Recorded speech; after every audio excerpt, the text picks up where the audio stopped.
Alright, buckle up, because this is going to be a game changer. Ever scrolled through social media, seen those posts about people making money online, and wondered, how on earth do they actually make their first $1,000 online without any special experience or a huge bankroll? I've been there, staring at that same question. Well, today, I'm pulling back the curtain. In this video, I'm going to show you exactly how I made my first $1K online. Step by step, no fluff, no BS. Just the real, actionable stuff that worked for me.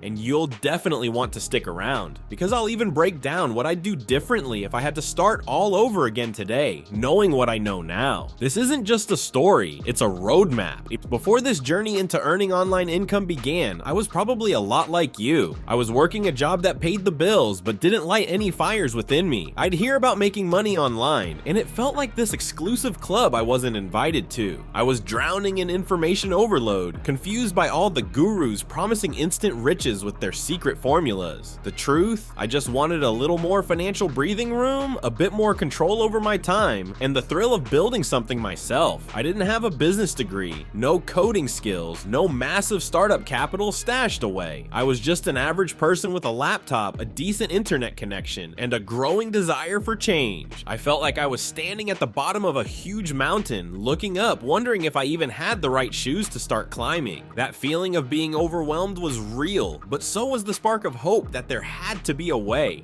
The biggest shift for me wasn't finding some secret website or magic trick. It was a fundamental mindset shift. I had to break free from the belief that you needed to be some kind of tech genius or have a massive online following to even get your foot in the door. That's the biggest myth out there. I'm here to tell you, loud and clear, you don't need thousands of followers, you don't need fancy, expensive gear, and you don't even need a website to begin your journey toward making your first $1,000 online. Seriously, the method I used to hit that first milestone might actually surprise you with its directness and simplicity. It wasn't about complicated funnels or risky investments. It was about identifying a real need and offering a real solution.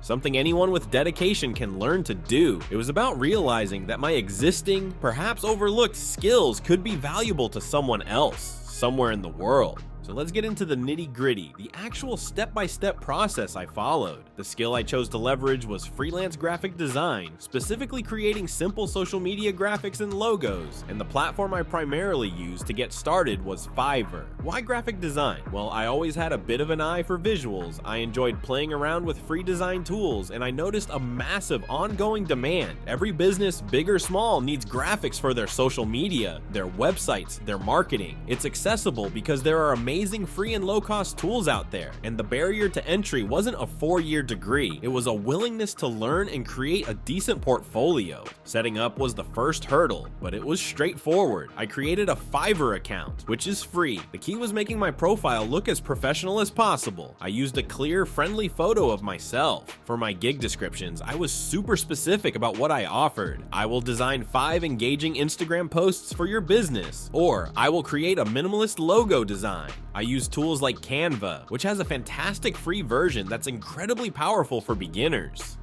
I spent a weekend creating a small portfolio of sample designs, some mock Instagram posts for different types of businesses, a few logo concepts. These weren't for real clients yet, they were just to showcase what I could do. I made sure my gig images were eye-catching and clearly displayed the type of work I was offering. Think of your Fiverr gig as your mini storefront. It needs to be inviting and clear. If you're ready to get started, check the description for a free Canva trial and my Fiverr setup guide. These tools made all the difference for me. Finding that very first client felt like searching for a needle in a haystack initially. On Fiverr, clients come to you based on your gig listings. So the magic was in how I optimized my gigs. I researched what successful sellers in my niche were doing. I looked at their titles, descriptions, and pricing. I didn't copy them, but I learned from them. I used relevant keywords like social media graphics, custom logo, Canva designs. To stand out, I offered a slightly lower introductory price for my basic package, just just to get those first few orders and, more importantly, those first crucial reviews. I also made sure my communication was top-notch from the moment someone messaged me. I replied quickly, politely, and asked clarifying questions to understand their needs. My first client ordered a small package of 5 Instagram posts. It wasn't a huge payday, but the feeling of getting that first order was electric. It was proof that this could actually work. Delivering value was, and still is, my absolute top priority for that first client, and every client after, I made sure I over-delivered. If they ordered 5 posts, I might add an extra small graphic as a bonus, or offer a revision very graciously. I use Canva extensively, leveraging its templates, but always customizing them heavily to make the designs unique to the client's brand. I'd ask for their brand colors, fonts, and any inspiration they had. Communication was key throughout the process. I'd send drafts, ask for feedback, and make revisions promptly. The goal wasn't just to complete the order, it was to make the client so happy they'd leave a glowing review and potentially come back for more. For project management, a simple Trello board or even a Google Sheets document helped me keep track of orders, deadlines, and client communications. No fancy paid tools were needed at this stage to start earning online income. Scaling to that first $1,000 wasn't from one giant project, it was a series of smaller sales. My average order value at the beginning was around 30, so hitting $1,000 meant completing around 35, 50 orders. This took me about 2.5 months of consistent effort. Some days I'd get multiple orders, other days, none.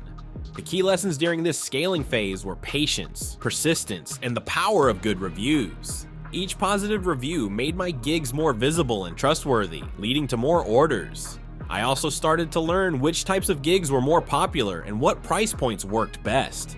I gradually increased my prices as I gained more reviews and experience. It was a grind, but seeing that total earned amount creep up towards $1,000 was incredibly motivating. It was a real testament to the idea of consistent, focused work paying off. Now, let's talk about the bumps in the road, because believe me, there were plenty. One of the biggest mistakes I made early on was pricing my services way too low. I thought it would attract more clients, but it mostly attracted clients who didn't value the work and often led to scope creep.